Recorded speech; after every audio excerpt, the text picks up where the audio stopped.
Hey guys, how you doing? This is Manga, etc. And I'm here today to bring the review for My Hero Academia Manga chapter 336. So the chapter starts, before you get into the good stuff, good, I'll talk about it later. Before you get into the good stuff, we start off with the chapter with some training, and basically it's finding out how Bakugo was going about his training, and then going into Shoto's training as well. And now he talks about building a body that not even Dabi can burn. And then that just made me think, like, what does that exactly mean?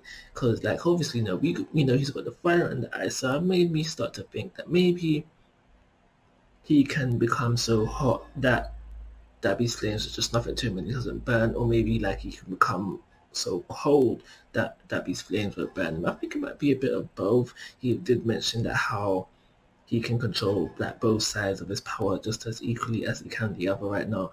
The only thing I can't remember is that if he burns too hot, does it start to burn his own body? Because then, if that's the case, then I was wrong, and like then he wouldn't be able to become too hot that we can't burn him.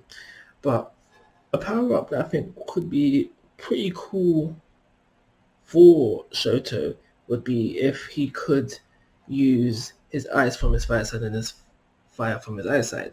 Like a little surprise attack. It doesn't have to be obviously at this present moment in time as well, because he'd be just learning it as strong as it was from his dominant side. But I think it would be pretty cool. It would be a nice way to catch a person off guard as well, because you're fighting someone, they know about your quirk, they know you use either side for evil, whatever, and then boom, catch them off guard. That'd be nice. But yeah, that's how we start the chapter. Them training, us learning what they're working on. And then that's when we get into the good. So obviously last week I thought it was an invisible girl who was a snitch. No. It's not the invisible girl. It is Mr. Belly Button. I forget his name as well. But he, in fact, is the snitch. He started off quirkless.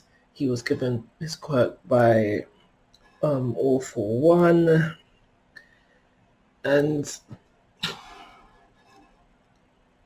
I think at the end of the day, the snitch ended up being the wrong person. And what I mean by that is that when you think about Class A, obviously the first three people that come to mind are Deku, Bakugo, Shoto.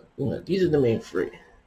And then you have the secondary people like Ida, Floppy, Gravity, Jiro, that's the guy, the headphone jacks.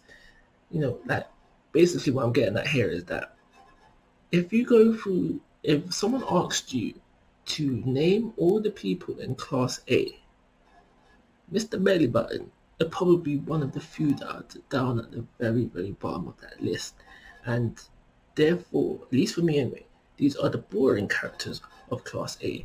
And because it is one of the boring characters of Class A, finding out they're the snitch has less of an impact. Imagine you found out that Shoto was the snitch. That would be hella impactful. You'd be like, wait, what? Oh my gosh, why did he do that?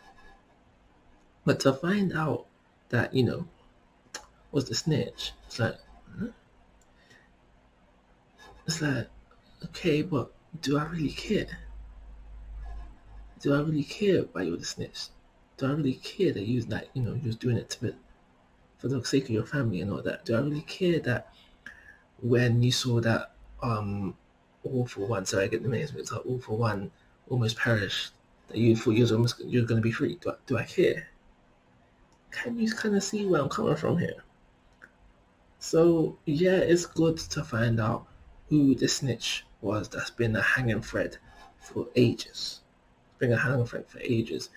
But the person who initially turned out to be the snitch, not really that impactful, at least in my eyes.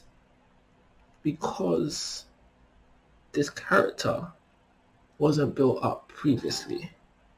He's not a fan favorite for anyone.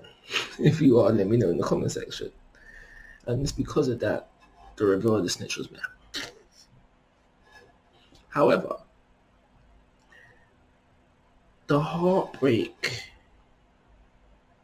So the Invisible Girl found out first. She's like, oh my gosh, need to tell somebody.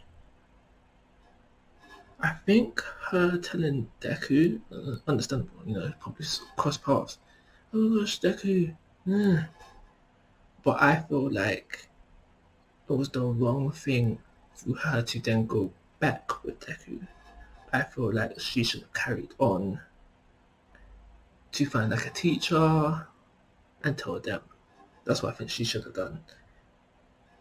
Even if, because I feel like this is a possibility as well, I feel like the Invisible Girl wanted to do that, but Deku was like, no, it's cool. I've got this. I can see that. I can see that reveal coming. Not gonna lie, but she should have known better and went past and found a teacher and told them. What I was getting at there was that to see the heartbreak within Deku to find out that his friend is a snitch. I kind of felt that. In the facial expressions that was drawn for Deku. I kind of felt that, I'm not going to lie. But overall, my opinion still stays the same. They picked the wrong character to be the snitch. And with that, I've got nothing more to say about this chapter. Like always, guys, rating 3 stars. And like always, guys, I'm asking for your thoughts and opinions. If you haven't already, please subscribe to my YouTube channel. Most importantly, take care. Have a nice day.